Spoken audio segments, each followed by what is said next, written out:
Hey everyone, welcome to my channel, Books, Ghosts, and Furs. My name's Leslie, and we are here for my comic book confessions, which is like 2 months late.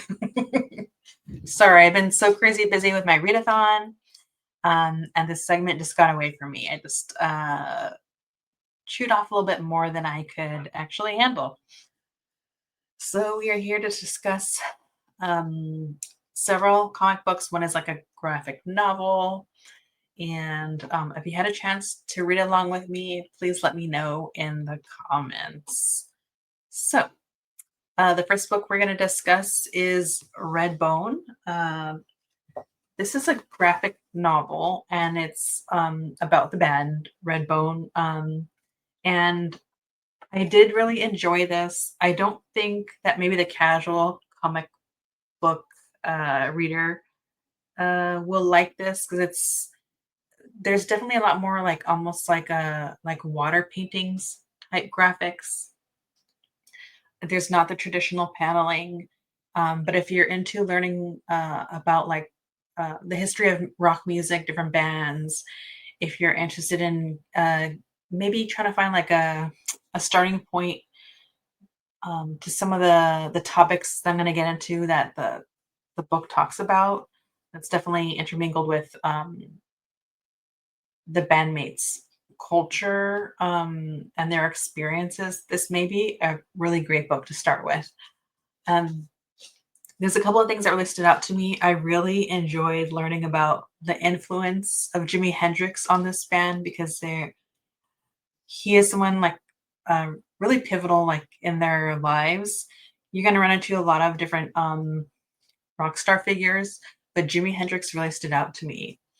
uh, This book also takes the time to talk about AIM, residential schools, um, in a way that I didn't know I was going to come across. So this, if you're also very much interested in just like history, if you're like a history buff, you're gonna want to pick this up because you're kind of getting more of like a first-hand account from these different people.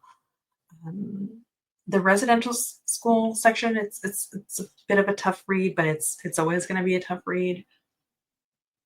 I really did like the illustration and how there is this thing I'm going to talk about throughout all the comics that I cover, which is like there's a sense of movement, and I really like how they handled, because there's definitely, this feels like someone sitting down and having a conversation together, and that's how we're getting the story. And so let me add this and see. That's the wrong panel, but we'll start there. It is at the stage. There we go. I don't know why that one came up. All right, so this is a panel, or it's not really, it's actually the opposite. It's the opposite of like a graphic or comic book paneling. This is a graphic novel. And you can see it's like watercolors, and we're really seeing how there'll be like there's definitely like a lot of like split faces to kind of show that like a conversation's going on. And so you're kind of starting from the top and like gradually working your way down in like a circular motion. And that happens throughout this graphic novel. And I really like that approach.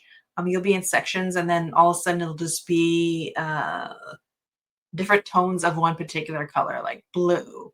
Um, or like red. There's just a lot of that going on for different like blocking of colors that I really liked. I just appreciated that touch of playing with tonality to tell a story. And then let me see.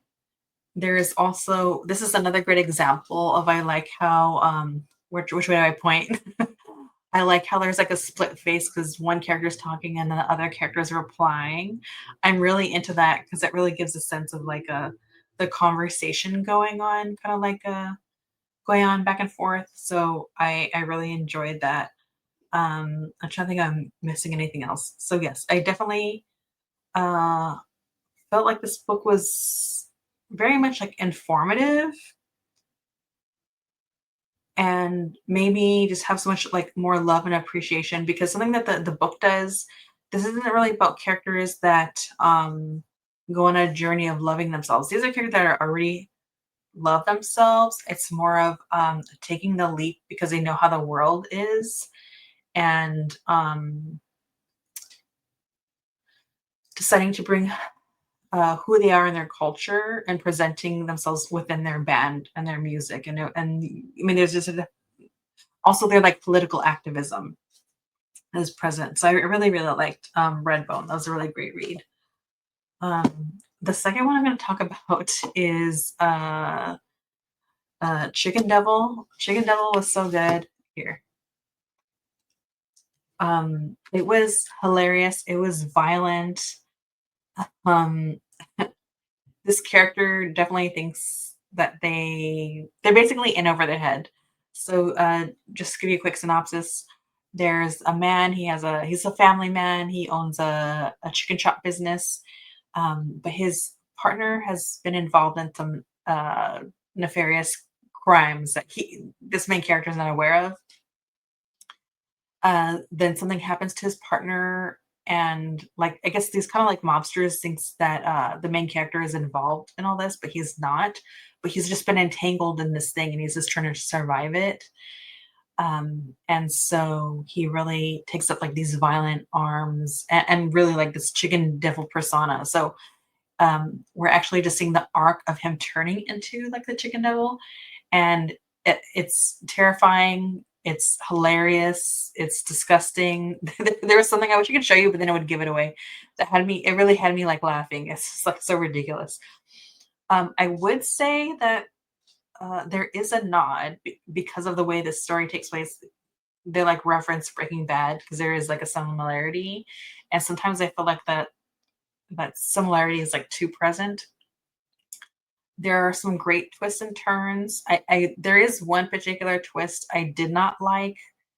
I kind of felt like, oh, okay, what are we doing here? That kind of took away from the story for me. I didn't really believe it, basically. So if you've read this, let me know what you think. I'm desperate to find someone that's read this so I could talk about the twist. That kind of threw me off a bit. But I did want to discuss the paneling in this because I love the paneling. Um, Let me see. Here we go. So I love the paneling. There's like a paneling, like this is more like of a V paneling. I was trying to find one I could share without giving away too much, but there's like this V paneling, and other times there'll be like a circular paneling, and you could actually see like uh, your mind connects the movement of the character and the progression of the story in a really cool way, and I just really like that. So as far as like the paneling, I was like pleasantly surprised with how it was handled in this first volume. So even though some of this I kind of felt like I wanted like a little more originality, maybe. I'm still invested in the story, and I like the way the illustrations are laid out. So I'm definitely looking forward to continuing this. But I'll probably be borrowing from the library instead of spending money. Um, all right. Lastly, I will discuss Earthdivers. So I read like 3 volumes of Earthdivers. This is part of why it took me so long to get through this. But again, I was juggling my like readathon, and it's just it was a lot. So just to kind of rehash Earthdivers, this is a story like an apocalyptic story. The world has really like fallen apart because of climate change.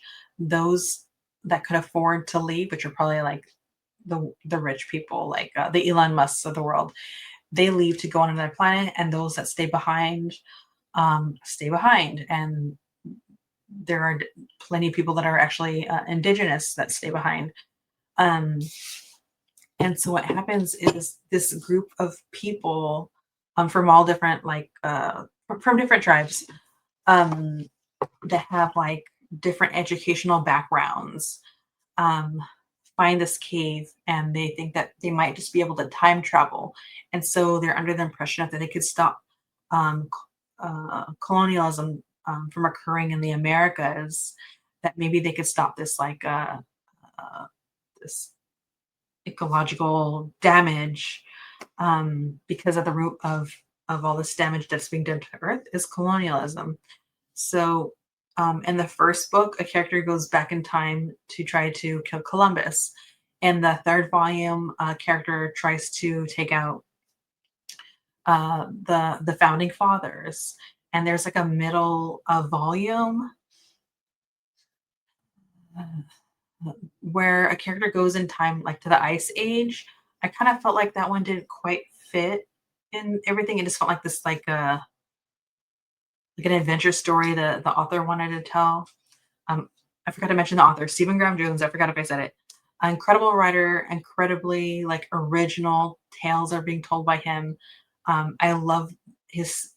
You know what this reminded me of? It because it's like sci-fi and mixing history.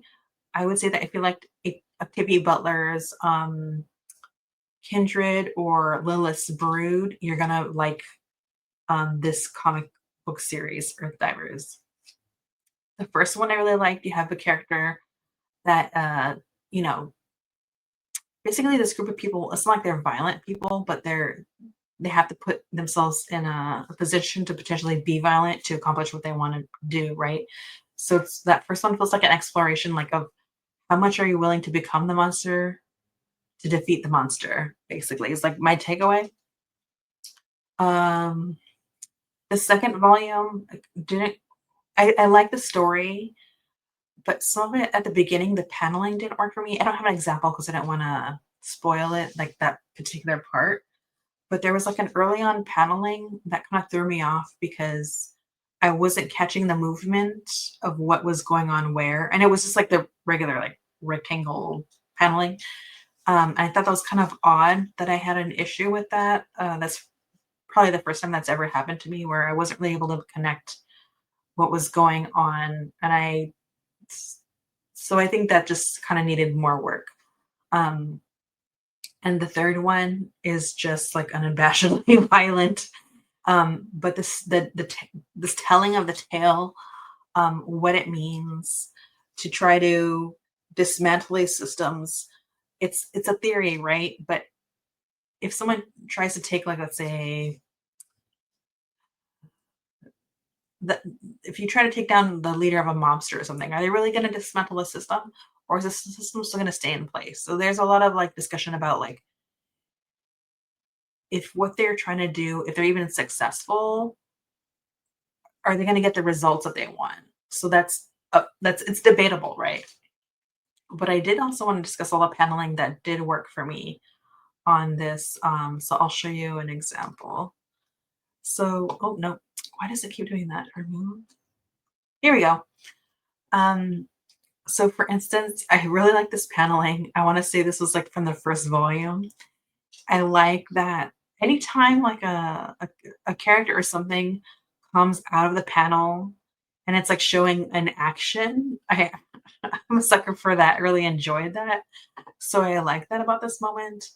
And then something that was really cool about the storytelling. Let me add this one in. This is the oh yeah, okay. So this is another example of like playing with the panels in a way that's showing like a lot of action going on while we're having like this narrative like storytelling, or am I going like up at the top over here and then the action takes place. I am such a sucker for that. So yeah, I really like that. That was really cool.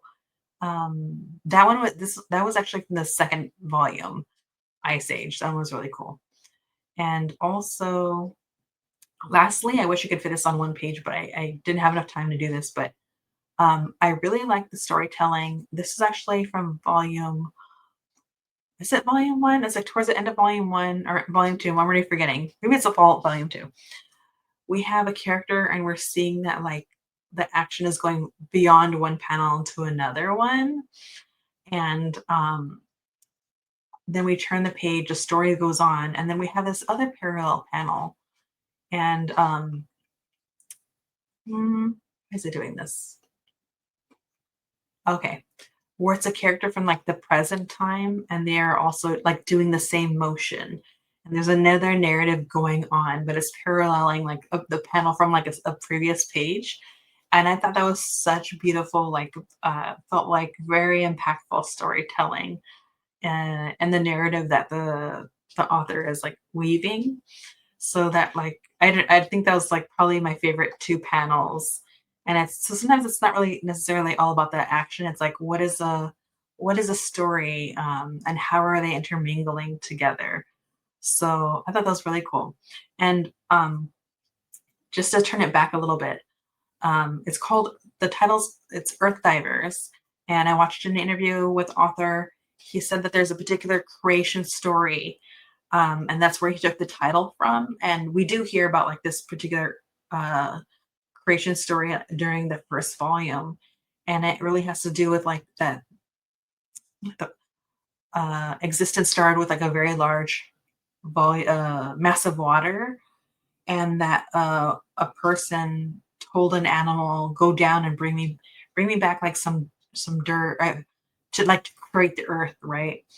And then that animal drowns, and then there's a different like species of animal, and the same thing happens, and then another species of animal, and then that one is successful, and so that's how like the earth becomes the earth. And what the main character in like the first volume is doing is, and that he keeps going back to, is like he wants to be the animal that survives. He wants to be um the one to like make it happen, I guess. And so, oh, I think it's a muskrat. So then he'll constantly refer to these different animals throughout the story that he's telling. That was really, really cool. Um, but yeah, I don't want to say any more. I try to be as non-spoilery this time around, because I am talking about like three different volumes, and I hope that this entices you to read them. They're definitely worth reading and picking up. I definitely think it's like a really great way to engage with history and current events and the impact of the state of our poor Earth right now. So if you've read any of these, please let me know. Feel free to share if there's any, actually any paneling discussion. I'm sure there's people in like the comic world that know way more than I do, as far as like the language of paneling and what do you find to be like more effective. And if there's any comics that are within the same scope of what I've read that you liked and you think I might like it, feel free to share with me. So everyone, thank you for your patience. Just remember that life is chaos. So be kind to yourself, be kind to others, and read more books. Bye.